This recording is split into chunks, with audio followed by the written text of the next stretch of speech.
গাঁজা গাঁজা তো দেখাচ্ছে।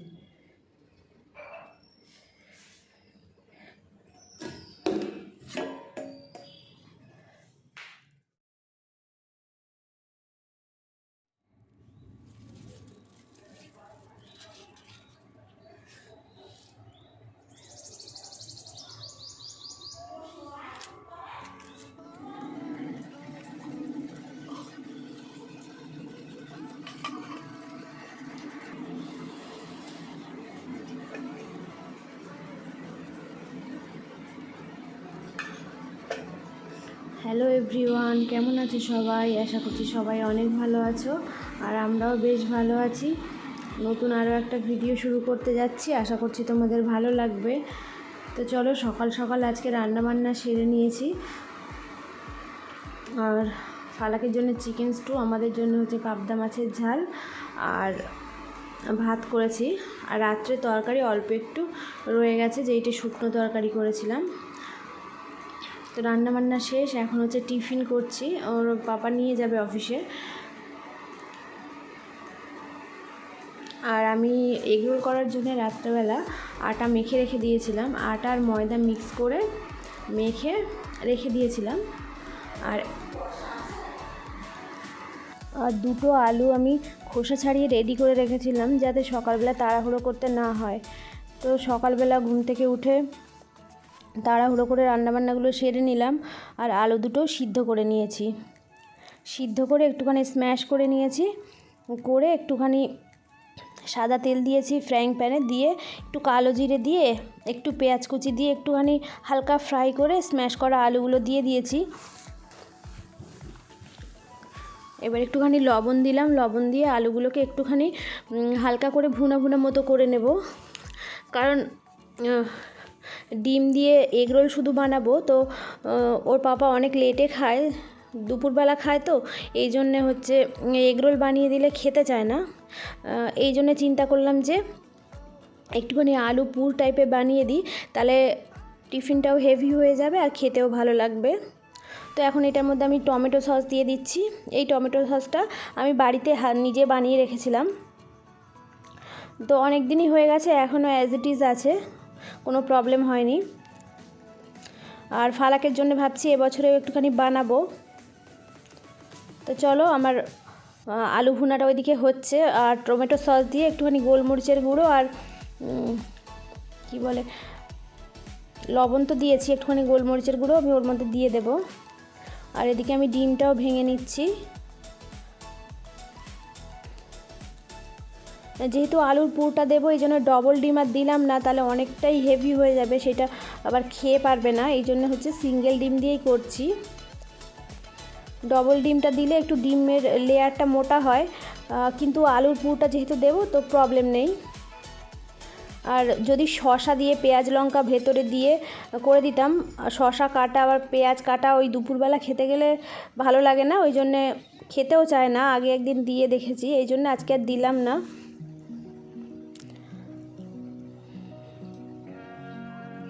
তো চলো, ডিমটা দিয়ে আমি পরোটাটা ওপরে দিয়ে দিয়েছি। পরোটাটা আমি আগে একটুখানি হালকা ফ্রাই করে রেখেছিলাম। তো আলুর পুরটা দিয়ে এখন আমি রোল বানিয়ে নেব।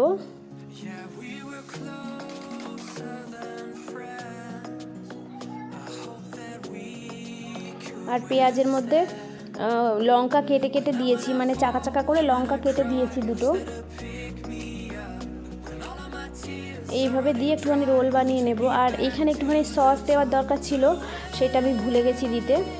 আর একটু ওপর দিয়ে টমেটো কেচাপ, যেটা মানে বাইরে থেকে কেনা, ওইটা একটু দিয়ে দিলে ভালো হতো, ওটা আমি দিতে ভুলে গেছি টোটালি। চলো, এইভাবে রোলটা বানিয়ে নিয়েছি। এটা খেতেও খুবই টেস্টি হয় আর অনেকটা হেভিও হয়ে যায়, একটা খেলেই এনাফ।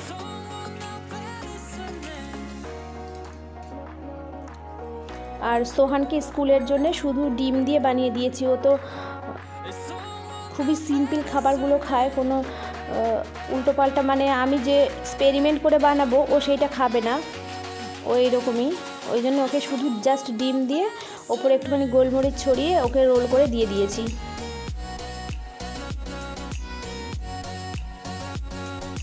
ডিমটা এইভাবে একটুখানি ছড়িয়ে না দিলে পুরো রুটিটা কভার হচ্ছিল না, এই জন্য একটুখানি ছড়িয়ে দিয়েছি ডিমটা। আর এইভাবে ছড়ানোর ফলে ডিমটা অনেকটাই পাতলা হয়ে যায়। তো ভালোভাবে কভার হয়ে গেছে দেখো। আর কয়েকদিন ধরে আমি রেগুলার ভিডিও দিতে পারছি না, কারণ একটু টাইম করে উঠতে পারছি না। সকালবেলা যখন ফালাক ঘুমায় তখন যদি ভিডিও এডিট করে পোস্ট করতে যাই তাহলে রান্নাবান্না দেরি হয়ে যাচ্ছে, আর শীতের বেলাতে দৌড়ে পারা যাচ্ছে না, আর ঘরের কোনো এক্সট্রা কাজও করতে পারছি না, এই জন্য একটু প্রবলেমে পড়ে গেছি। তো ইচ্ছা আছে যে ছোট ছোট করে ভিডিও রোজ দিনই একটা করে দেওয়ার চেষ্টাও করি, বাট হয়ে উঠছে না। আর ফালাক জেগে থাকা অবস্থায় কোনো কাজই আমাকে করতে দেয় না, ফোন হাতে নিলেই ও মানে নিতে চায়, ওকে দিতে হবে, এই জন্যই সমস্যা। কারণ ও জেগে থাকা অবস্থায় যদিও টাইম পাই তবু ওর জন্য করতে পারি না। আর ওকে টিভি চালিয়ে দিয়ে যে আমি করব একটুখানি, ওর সামনে তো বসতে হবে, উঠে চলে গেলে ও আবার কান্নাকাটি শুরু করে দেবে। আর বাড়িতে কোনো মানুষ থাকে না, আমি আর ফালাকই থাকি সারাদিন একা বাড়িতে, এই জন্য আর হয়ে উঠছে না। আর সোহানেরও যেহেতু এক্সাম চলছে, সব কিছু মিলিয়ে পুরো তালগোল পাকিয়ে গেছে। তো চলো এখন আমি রোলগুলোকে একটু কেটে নিচ্ছি, মাঝখান দিয়ে স্লাইস করে দেবো, কারণ এত বড় টিফিন বক্সে ধরছিল না। আর ওই লম্বা টাইপের টিফিন বক্সগুলো আমার মানে স্টিলের দেই, ফাইবারের যেহেতু ওইটাতে দেবো না, গরম জিনিসটা ফাইবারের জিনিসে দেওয়া মোটেও উচিত না, এই জন্য আমি দেবো না। আর খালি পরোটা দুটো রেখে দিয়েছি, ওটা দেখি ফালাককে একটু হাতে ছিঁড়ে দেবো, খেলে খাবে, না হলে আমি খাবো। তো চলো টিফিন বানানো শেষ। আর আমি যেহেতু সসটা দিতে ভুলে গেছি, এই জন্য ভাবলাম ছোট একটা বক্সে সস দিয়ে দেই, আর যখন খাবে তখন একটুখানি সস লাগিয়ে খেয়ে নেবে, এই জন্য আমি ছোট পটের মধ্যে সস একটুখানি দিয়ে দিচ্ছি।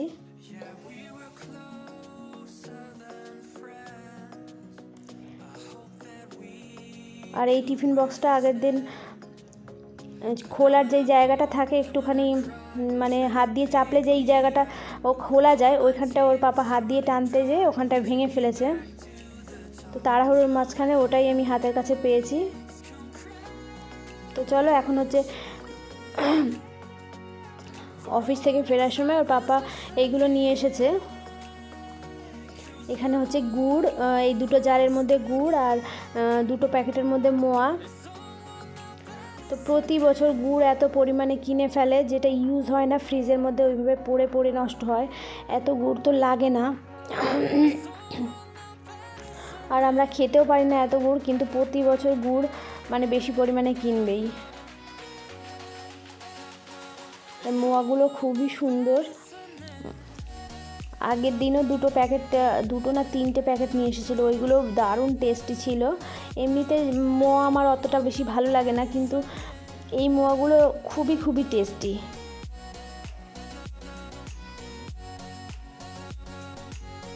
তো সোহানকে ওর পাপা বললো যে একটা খেয়ে দেখ ভালো কিনা। আর গুড়টাও ভাবলাম যে একটুখানি খুলে দেখি, এত সুন্দর করে ডেকোরেশন করে রেখে দিয়েছে, তো ভেতরে গুড়টা অ্যাকচুয়ালি কেমন দেখার জন্য ভাবলাম যে একটা বক্স খুলে নিই। মাটির ভাঁড় এগুলো অ্যাকচুয়ালি, আর সাইডে এগুলো লাগানো আছে এইটা আটকানোর জন্য, এইগুলো আঠা টাইপের, কি জিনিসটা আমি ঠিক জানি না। আর ওর পাপা বলছিল যে এইগুলো নাকি পাটালি টাইপের জিনিস, তো ভাবলাম যে দেখি, তারপরে দেখলাম যে না, এটা আঠা। এই যে ভিতরে গুড়টা একটু স্মেল ছিল, কিন্তু মানে ভালো স্মেল ছিল, কিন্তু প্রচণ্ড পরিমাণে পাতলা, এটা পুরো জলের মতো লাগছিল যখন আমরা ঢেলেছি। তারপর আমি কি করেছি, একটা পাত্রে ঢেলে একবার জাল করেছি, জাল করার পর বেশ ঘন হয়ে গেছে। আর এখন আমি যেটা করছি, এটা অনেক দিন ধরে আনা আছে, মানে আলসেমি করে আর করা হচ্ছিল না, তো আজকে ভাবলাম ফাইনালি করেই ফেরি। খোয়া ক্ষীর বেশ কতটা পরিমাণ আমার ঠিক জানা নেই, এনে রাখা ছিল ফ্রিজে। ওইটাকে আমি এখন একটুখানি ছুরি দিয়ে একটুখানি স্লাইস করে নিয়েছি। আর এখানে দুধ দিয়ে দিয়েছি কিছুটা, একটা প্যাকেট দুধ আমি জাল করতে সাইডে বসিয়ে দিয়েছি, আর ওইখান থেকেই খানিকটা দিয়েছি, যদি প্রয়োজন হয় আরও একটু দেব। তো গরম লাগলেই, একটুখানি গরম লাগলেই জাস্ট খোয়া ক্ষীরটা মানে কি বলবো, মেল্ট হওয়া শুরু হয়ে যাবে।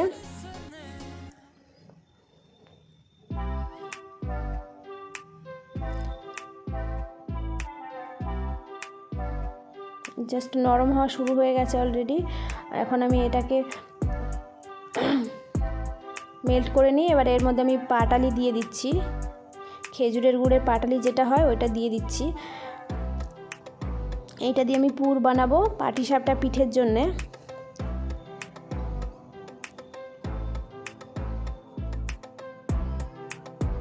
আমি এইভাবেই করি, পাটিসাপটা পিঠের পুরটা এইভাবেই বানাই। নারকেল দিয়ে যেহেতু খেতে চায় না, এই জন্যে আমি খোয়া ক্ষীর দিয়েই বানাই। নারকেলের পুর দিয়ে শুধু নারকেলের যে পুলি পিঠা সিদ্ধ ভাপা ওইটাই খাবে, এইটা পাটিসাপটা করলে নারকেল দিয়ে কেউই খাবে না, এই জন্য আমি এইভাবেই করি। যে খোয়া ক্ষীরটা মোটামুটি একটুখানি সফট করে নিতে হবে, আর খুব বেশি একদম মাখা মাখা করা যাবে না, একটু লুজ রাখতে হবে, কারণ এটা ঠান্ডা হয়ে গেলে অনেকটাই জমে যাবে, তখন আর পুরটা ইউজ করতে মানে প্রবলেম হবে, এই জন্যে একটুখানি লিকুইড রাখতে হবে।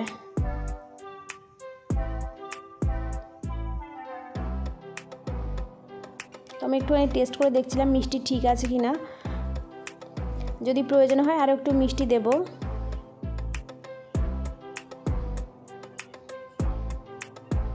আর খেজুরের গুড়ের পাটালিটাও বেশ ভালো ছিল।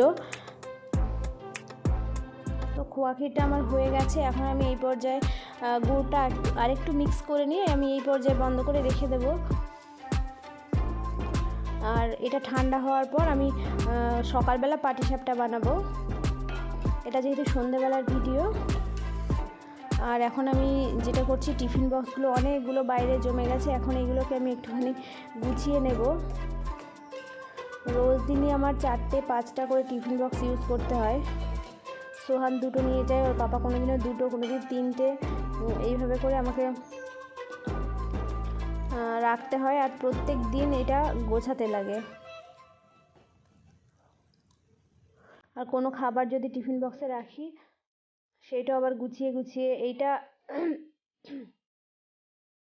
পুরো ভরে যায়, রাখার জায়গা থাকে না। আর এটা ছাড়াও আমি বাকি টিফিন বক্সগুলো অন্য জায়গাতে রেখে দিয়েছি। তো চলো, আর এই সাইডটাতে আমি টুকটাক জিনিস রেখেছি, আর এই প্লাস্টিকগুলোও আমার রেগুলার দরকার পড়ে।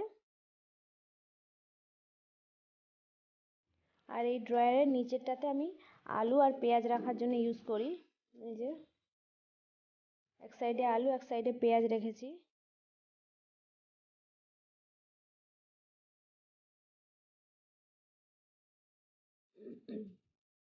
আর এখন আমি যেটা করছি, যে একটা আপেল ছিল, আপেলটাকে আমি একটুখানি জলের মধ্যে ভিজিয়ে রাখবো একটু লবণ দিয়ে, যে ফালাক ঘুম থেকে উঠলে ওকে ওটস বানিয়ে দেবো, এই জন্য ওর জন্য আপেলটা লবণ দিয়ে ভিজিয়ে রাখবো। আর যে কোনো ফলে ফরমালিন ইউজ করে যেহেতু, একটুখানি লবণ দিয়ে ভিজিয়ে রাখলে সেইটা কোনো রিয়াকশান থাকলে ওটা কেটে যায়।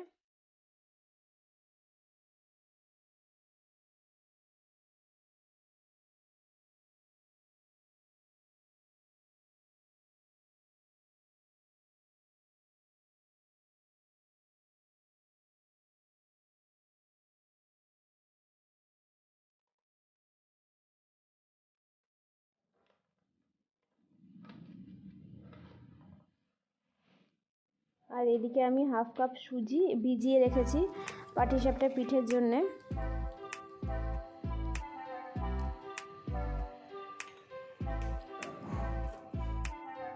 এটা হচ্ছে পরদিন সকালের ভিডিও। আমি রাত্রেবেলা যেহেতু রেডি করে রেখেছিলাম পুরটা, আর সকালবেলা উঠে সুজি ধুয়ে একটুখানি জলে ভিজিয়ে রেখেছিলাম। এখন আমি এর মধ্যে দিলাম 1 কাপ ময়দা, হাফ কাপ সুজি নিয়েছি, আর 1 কাপ ময়দা আর হাফ কাপ চালের গুঁড়ো। ময়দাটা হাফ কাপের মেজারমেন্ট কাপের হচ্ছে 2 বার নিয়েছি, তো ওখানে 1 কাপ হয়ে গেছে। আর এখানে হাফ কাপ চালের গুঁড়ো দিচ্ছি, আর জলটা একটুখানি উষ্ণ গরম করে নিয়েছি। অল্প একটু চিনি দিচ্ছি, 2-3 চামচ মতো দেব। আর এখানে ঠান্ডা জলও ইউজ করা যায়, যেহেতু এখন ঠান্ডার সময় জলটা প্রচণ্ড ঠান্ডা থাকে, জাস্ট ঠান্ডাটা কাটানোর মতো গরম, মানে ঠান্ডা নেই এই অবস্থায় নিয়েছি। আর প্রয়োজন মতো লবণ দিয়ে দিয়েছি। এবার আমি ব্যাটারটা তৈরি করে নেব।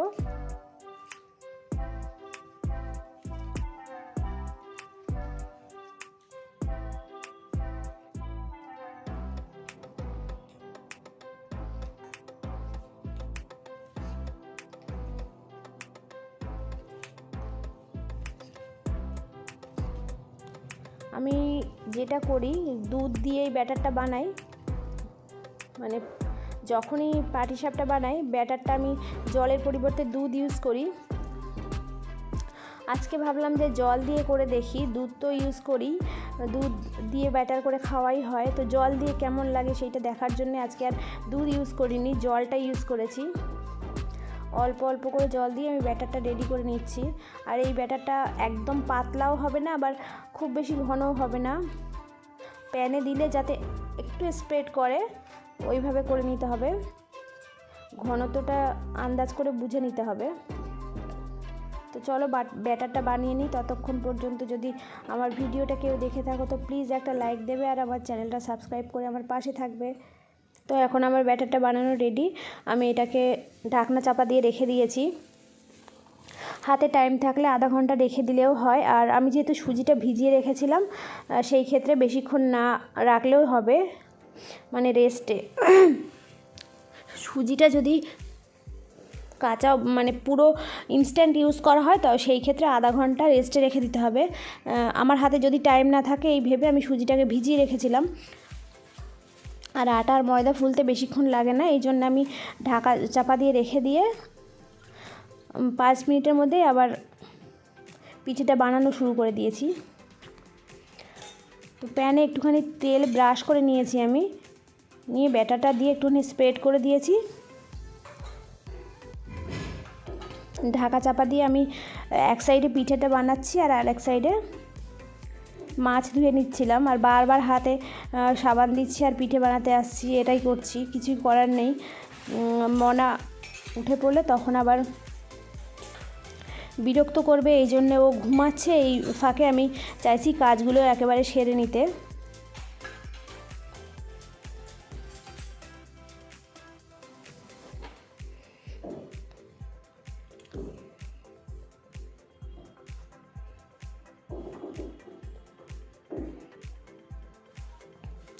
তো যে ধোয়া কাপ প্লেটগুলো ছিল ওই কাপ প্লেটগুলোকে একেবারে গুছিয়ে নিলাম।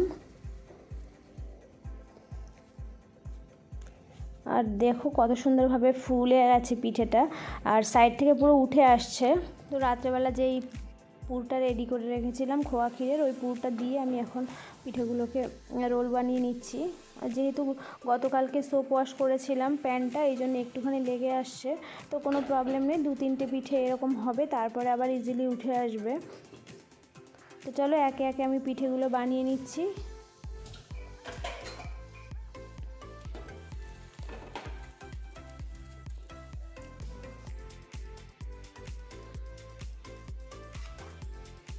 আর আমি চাইছিলাম পিঠেগুলো একটু বড় বড় করে বানাতে, তাহলে তাড়াতাড়ি হয়ে যাবে আর সময়টাও কম লাগবে। 2-1টা বড় বানিয়েছি, তারপর আবার যেটা করেছি ওইভাবে ছোটো করেই বানিয়েছি। দেখলাম যে বড় করে বানাতে যে একটু প্রবলেম হচ্ছে, আবার ছোটো করে বানিয়েছি, মানে একটু মোটা হয়ে যাচ্ছিলো।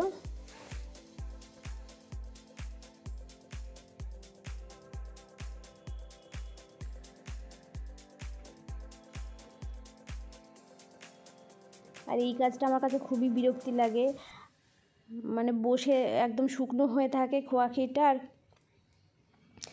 স্প্রেড করতে গেলে চামচের মধ্যে আটকে যায়, এই কাজটা আমার কাছে খুবই বিরক্তিকর লাগে। তো চলো আস্তে আস্তে সব পিঠেগুলো বানিয়ে ফেলি।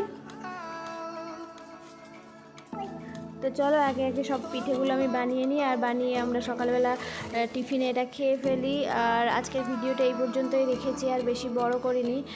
তো আজকের মতো এই পর্যন্ত। সবাই ভালো থাকবে, সুস্থ থাকবে। আজকের মতো এখানেই বিদায় নিচ্ছি। Tata, bye bye.